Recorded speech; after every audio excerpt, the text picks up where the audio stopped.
आपलं आपलं काम. गिट्टू पोपट, गिन्नी कोंबडी आणि चूचू उंदीर हे तिघे मित्र होते. ते तिघेही एकाच घरात राहत होते. पोपट जंगलातून फळं आणायचा आणि नदीवरून पाणी देखील. गिन्नी कोंबडी घरातलं सगळं काम करायची आणि स्वयंपाक पण करायची. चूचू उंदीर बागेची राखण करायचा.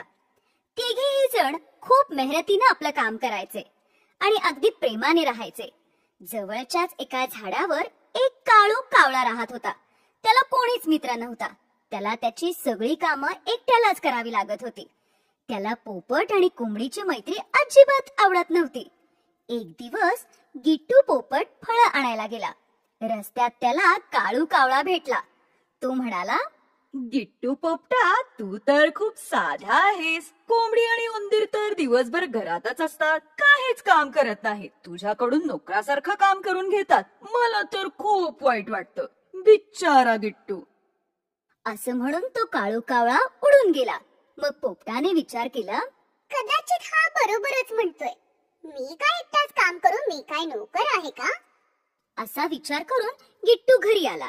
तो गिन्नीला म्हणाला, मी काही काम करणार नाही. मी काय तुमचा नोकर आहे का?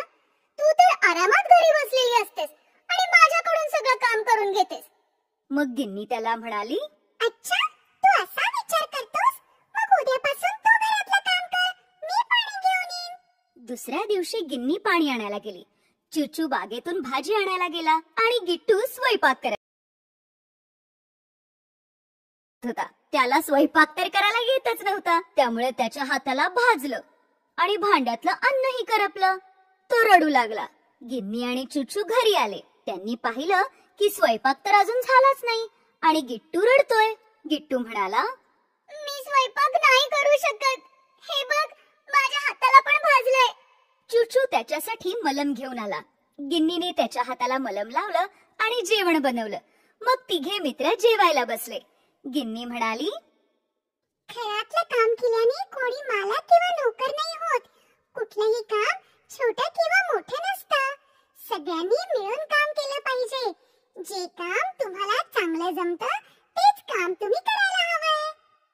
दुसऱ्या दिवसापासून तिघेही आपापलं काम पुन्हा करू लागले आणि पुन्हा प्रेमाने राहू लागले.